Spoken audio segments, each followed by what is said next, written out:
All right, we're on. Well, hello again. Another snippet here of the Living Non-Dual podcast. Um, Today's topic. Well, I'm just going to riff a little bit on why I'm taking this step to talk about my perspective and why I think it's important to do so.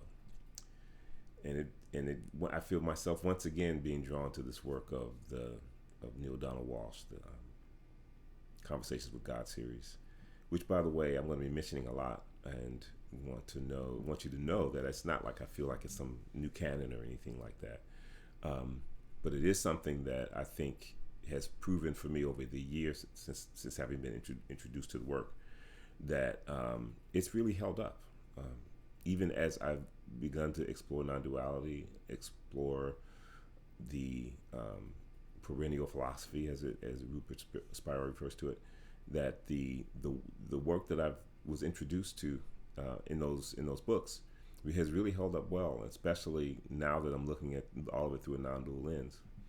And one of the things that is prominent in that communication is the importance of self-identification, by which is meant self-identifying yourself as one who holds a point of view that's not common, that holds a point of view that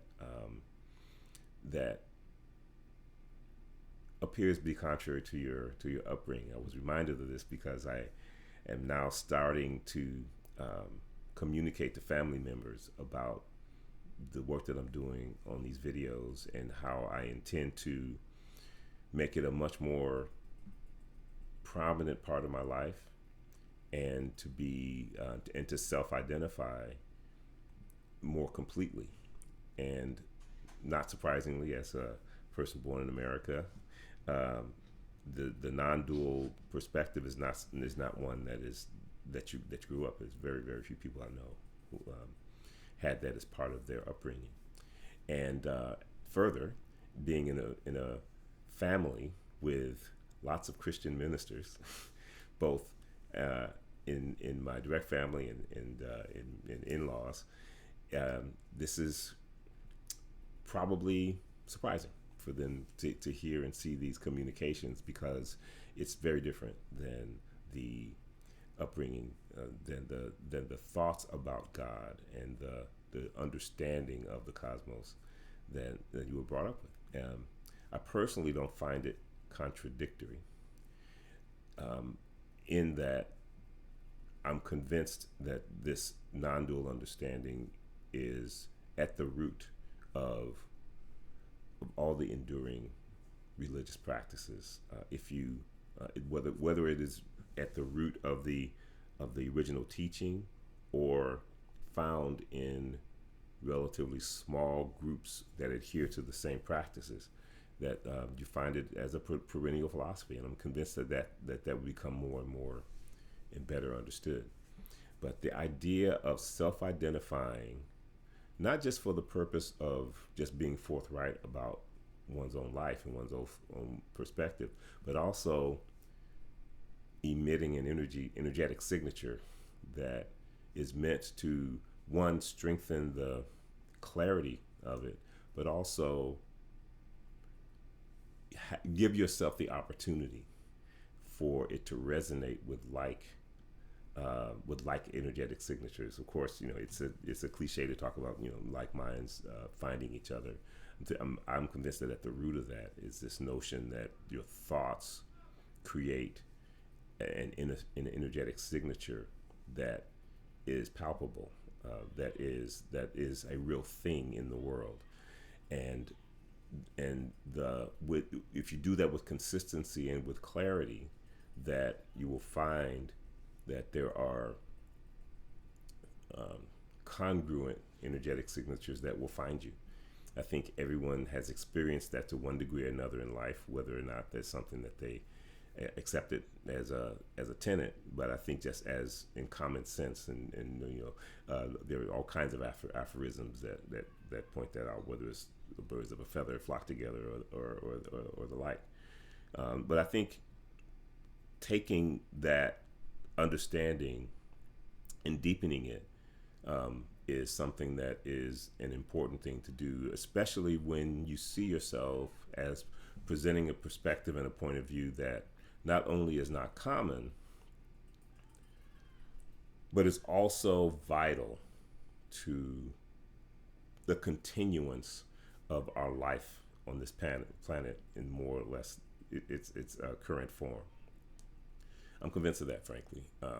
Whether that's in the way we organize ourselves politically, in the way that we decide how to use the resources on our planet, in the way we decide what's important and not important as we emerge, as we teach our youth and bring them up, that in order to have a sustainable and adaptable and functional way of engaging in the world, I'm convinced that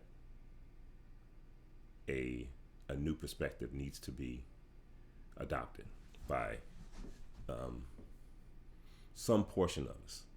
Obviously, the vast majority would be great, but I think it's important for us, for at least some critical mass of us, to not just adopt a point of view, but allow that belief, those belief patterns, to deepen in the choices that you make every day and the way you interact with the world, and with the intuition being that when that happens with a large enough critical mass of us, that we can genuinely change the world, change the way the world operates. And I'm often in my own personal thoughts and reminded about how much our current prevailing point of view is both upside down and backwards. If you listen to one of my previous installments here, I use the sort of analogy of wanting to take darts and find a dartboard. And in that, I think the first instance of it, I thought the room was dark, but let's just say everyone's blindfolded, and you're in that room, and the objective that you have is to take these darts and find a dartboard. But as being blindfolded, you don't realize that you're actually tossing the darts on a wall that's opposite from where the dartboard is.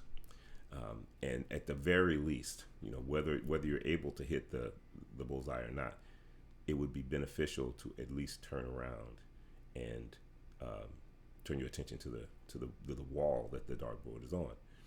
And the prevailing notion of a universe that is set apart, that is created by a creator and set apart from the creator, is so fundamentally inaccurate that it's hard to use words to describe how the impact of that inaccurate view. And conversely, it's hard to overstate how large a change it can be when we just turn around. So it's important to self-identify. It's important to step out and take the risk that your upbringing might have not so much, certainly not intentionally, but have started you down a path that perhaps should be righted, and in doing so, enable you to reap the benefits, not just of clarity and happiness that arises out of changing that point of view. And we'll talk more about that later.